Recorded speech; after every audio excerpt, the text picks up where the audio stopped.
usimamizi wa uchaguzi wa jimbo la Malindi kwa mamlaka niliyopewa na kanuni ya 35 kwenye mabano 2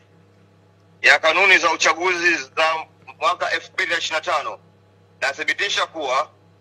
Bwana Abdul Ghani Ismail Zuberi wa Chama cha Mapinduzi umechaguliwa na wapiga kura wa jimbo la Malindi kuwa mjumbe wa baraza la wawakilishi katika uchaguzi uliofanyika tarehe 29 mwezi wa 10 2025. Hayo ndiyo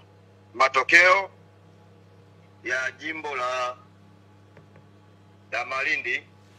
ambao lilihusisha wagombea wa baraza la wawakilishi idadi 15.